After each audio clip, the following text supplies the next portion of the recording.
नमस्कार, आप देख रहे हैं न्यूज कॉल 24। देश दुनिया की हर छोटी बड़ी खबर सीधे आपके स्क्रीन पर। बात होगी तो सिर्फ आपके मुद्दों पर। बात समझनी है तो पूरी सुननी होगी। वीडियो में आखिरी तक बने रहिए। एक शिकायत आपसे करनी है, वीडियो को पूरा नहीं देखेंगे और बीच में छोड़कर चले जाएंगे तो आप कैसे खबर सुनकर हमें कमेंट के माध्यम से अपनी राय बता पाएंगे, और हम आपकी राय को समाज के सामने, देश के सामने और उन सभी बुद्धिजीवियों के सामने रखना चाहते हैं जिन्हें पता चले कि समाज के भीतर क्या चल रहा है, लोगों की राय क्या है। इसलिए आपसे निवेदन है कि वीडियो को पूरा अंत तक देखिए और जाते जाते कमेंट करना बिल्कुल न भूलें। चैनल को सब्सक्राइब करें और नोटिफिकेशन में जाकर ऑल का ऑप्शन दबाना बिल्कुल ना भूलें। मैं हूं आपके साथ सुशील गिरीश। अब देर न करते हुए आइए बढ़ते हैं खबरों की तरफ। न्यूज कॉल 24 की बड़ी खबरों में ममता बनर्जी के पास 5 ट्रम्प कार्ड, जिनके चलते उनका कोई कुछ नहीं बिगाड़ सकता। कोलकाता डॉक्टर रेप केस को लेकर ममता बनर्जी बुरी तरह घिर गई हैं, लेकिन ये कोई पहली बार नहीं है। ममता बनर्जी को 31 साल पहले राइटर्स बिल्डिंग से बाहर खदेड़ दिया गया था और 18 साल बाद वो मुख्यमंत्री बनकर लौटी थी। आखिर ममता बनर्जी के पॉलिटिकल पावर का राज क्या है? 31 साल पहले ममता बनर्जी को राइटर्स बिल्डिंग से बाहर फेंक दिया गया था। तब से लेकर अभी तक पहली बार ममता बनर्जी खुद को मुसीबतों से बुरी तरह घिरा हुआ पा रही होंगी। तब तो ममता बनर्जी ने राजनीतिक विरोधियों को आगे बढ़कर अपने दांव से ढेर कर दिया था। क्या अब भी ममता बनर्जी में वो करिश्मा बचा हुआ है? कोलकाता रेप मर्डर केस को लेकर पश्चिम बंगाल में डॉक्टर हड़ताल पर चले गए थे, लेकिन सुप्रीम कोर्ट के आश्वस्त करने पर काम पर लौट आए। नबन्ना प्रोटेस्ट के दौरान भी खूब बवाल हुआ है और ममता बनर्जी किसी भी दबाव के आगे झुकने को तैयार नहीं है। अपने राजनीतिक विरोधियों, विशेष रूप से बीजेपी को ललकारते हुए ममता बनर्जी ने कहा है, अगर आप बंगाल जलाएंगे तो असम, पूर्वोत्तर, उत्तर प्रदेश, बिहार, झारखंड, ओडिशा और दिल्ली भी जलेंगे। दिल्ली से ममता बनर्जी का आशय निश्चित तौर पर केंद्र सरकार से ही होगा और बाकी जिन राज्यों का नाम लिया है वहां बीजेपी का ही शासन है। हेमंत बिस्वा शर्मा जैसे नेताओं ने जब पलटवार किया तो ममता बनर्जी को सफाई भी देनी पड़ी है। ममता बनर्जी का कहना है कि उन्होंने जो कुछ भी बोला है वो सिर्फ बीजेपी के खिलाफ है। कहती हैं, मैंने उनके खिलाफ इसलिए बोला क्योंकि केंद्र सरकार के समर्थन से वे हमारे यहाँ लोकतंत्र को खतरे में डाल रहे हैं और अराजकता पैदा करने की कोशिश कर रहे हैं। डॉक्टरों के लिए ममता बनर्जी का कहना है, मैं साफ कर देती हूँ कि मैंने छात्रों या उनके आंदोलन के खिलाफ एक शब्द भी नहीं बोला है। मैं उनके आंदोलन का पूरा सपोर्ट करती हूँ। उनका आंदोलन सच्चा है। मैंने उनको कभी धमकी नहीं दी। जैसा कुछ लोग मुझ पर आरोप लगा रहे हैं, ये आरोप पूरी तरह बकवास है। मुख्यमंत्री बनने के बाद से ममता बनर्जी ने अपनी कुर्सी तो बरकरार रखी है, लेकिन तमाम उतार चढ़ाव देखने पड़े हैं। विपक्षी खेमे के नेताओं के रिजर्वेशन से लेकर साथी नेताओं को आंख दिखाते हुए भी झेला है, लेकिन बुरे से बुरे हालात में एक पैर से बंगाल जीतने के बाद 2 पैरों से दिल्ली में लगातार न सिर्फ दस्तक दे रही है बल्कि दबदबा भी बनाया हुआ है। ताकत नंबर 1 महिला होना या एकमात्र महिला सीएम होना। ममता बनर्जी फिलहाल देश की अकेली महिला मुख्यमंत्री हैं। तृणमूल कांग्रेस में भी महिलाओं की मजबूत टीम बना रखी है और ममता बनर्जी के नेतृत्व में तृणमूल कांग्रेस की ये टीम कदम कदम पर राजनीतिक विरोधियों से 2-2 हाथ कर रही है। बाकी बातें अपनी जगह हैं, लेकिन सबसे बड़ा सवाल ये है कि जो पश्चिम बंगाल में हाल फिलहाल जो कुछ भी हो रहा है उसकी वजह से तृणमूल कांग्रेस नेता की छवि पर कोई असर हुआ भी है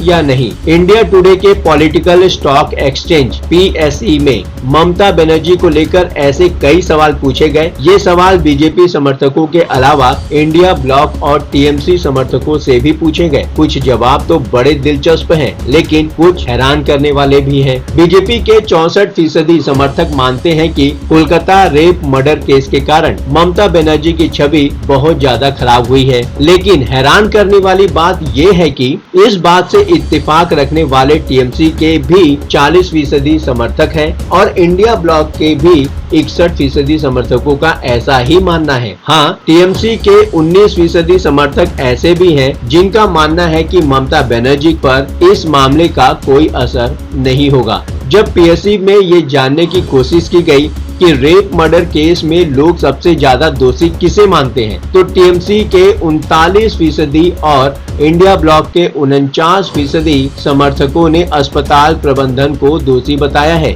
जबकि बीजेपी के 33% समर्थक ऐसा मानकर चल रहे हैं। हैरानी की बात यह है कि गिरफ्तार आरोपी को बीजेपी के 21% समर्थक दोषी मानते हैं, लेकिन 41% पश्चिम बंगाल सरकार को दोषी बता रहे हैं। वैसे टीएमसी समर्थकों में भी ऐसे 11% लोग हैं जो ममता बनर्जी के शासन को जिम्मेदार मानकर चल रहे हैं। क्या वे लोग ममता बनर्जी के भतीजे अभिषेक बनर्जी के समर्थक हो सकते हैं? क्योंकि पूरे मामले से अभिषेक बनर्जी दूर नजर आ रहे हैं और ममता बनर्जी के साथ इस मामले को लेकर उनके गहरे मतभेद की बातें सामने आई हैं। डॉक्टरों की हड़ताल को तो ममता बनर्जी ने भी जायज बताया है और टीएमसी के 31% समर्थक भी अपने नेता के अनुसार ही सोच रखते हैं। बीजेपी के समर्थकों की तादाद इस मामले में ज्यादा है, 61%, लेकिन 29% बीजेपी समर्थकों ने माना है कि डॉक्टरों की हड़ताल से स्वास्थ्य सेवाओं पर कोई असर नहीं पड़ा है। ताकत नंबर 2, बीजेपी के खिलाफ बार बार ताकत साबित करते रहना। 2011 में लेफ्ट फ्रंट को शिकस्त देकर सत्ता हासिल करने के बाद ममता बनर्जी ने सबसे पहला काम किया कांग्रेस मुक्त पश्चिम बंगाल बनाने का और अपनी इस मुहिम में वो बीजेपी से ज्यादा सफल नजर आती हैं। लेकिन 2019 से पहले ममता बनर्जी को ये महसूस भी नहीं हुआ कि बीजेपी बंगाल में घुसकर उनकी ताकत को चैलेंज कर सकती है। निश्चित तौर पर 2019 के आम चुनाव में बीजेपी ने 18 सीटें झटक ली थी, लेकिन 5 साल बाद यानी कि 2024 में ममता बनर्जी ने अपने सांसदों का नंबर बढ़ाते हुए बीजेपी को 12 सीटों पर समेट दिया। और सीधे सीधे ये भी नहीं कहा जा सकता कि बीजेपी तो यूपी में भी पूरी तरह से पिछड़ गई, क्योंकि यूपी की तरह ममता बनर्जी ने इंडिया ब्लॉक के किसी भी राजनीतिक दल से गठबंधन नहीं किया था। और सबसे बड़ी मिसाल तो 2021 के पश्चिम बंगाल विधानसभा चुनाव में देखने को मिला, जब ममता बनर्जी ने शुभेंदु अधिकारी जैसे ताकतवर सहयोगी को गंवाने और उनसे चुनाव हार जाने के बाद भी अपने करिश्मे के बलबूते तृणमूल कांग्रेस की सरकार बनवा दी और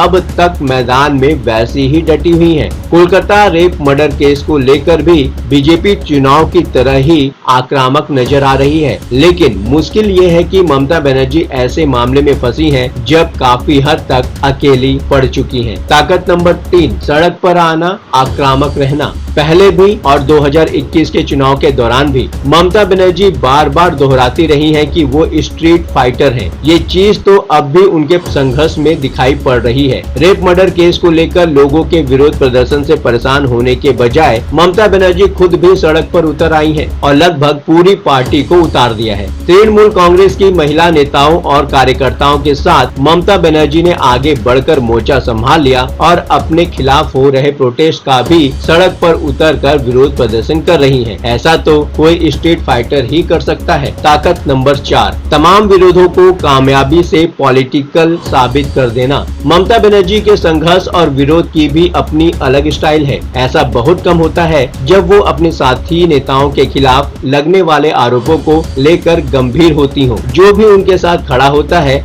उसके खिलाफ गंभीर आरोप लगने के बाद भी वो हर कीमत पर उसके साथ डटी रहती हैं। कोलकाता के पुराने वाले पुलिस कमिश्नर से लेकर संदेश खाली के मामले में भी एक जैसा ही रवैया देखने को मिला है। पार्थो घोष जैसे नेता जरूर अपवाद हैं। ताकत नंबर 5, केंद्र में बीजेपी के प्लान बी का हिस्सा होने के कयास। केंद्र सरकार के लिए बंगाल सरकार के खिलाफ एक्शन लेने के पर्याप्त कारण नजर आ रहे हैं, लेकिन अब तक ऐसा कुछ भी नहीं आया जिससे लगे कि पश्चिम बंगाल के खिलाफ कोई बड़ा एक्शन होने जा रहा है। राष्ट्रपति द्रौपदी मुर्मू ने भी पश्चिम बंगाल के हालात पर चिंता जता दी है। पश्चिम बंगाल के राज्यपाल सीवी आनंद बोस अपनी तरफ से रिपोर्ट दे ही चुके हैं और बंगाल में विरोध का जो आलम है पूरा देश टीवी पर लाइव देख रहा है। कहने को तो केंद्र की बीजेपी सरकार के बारे में ममता बनर्जी भी कह रही हैं, भारत सरकार के समर्थन से वे हमारे राज्य में लोकतंत्र को खतरे में डाल रहे हैं और अराजकता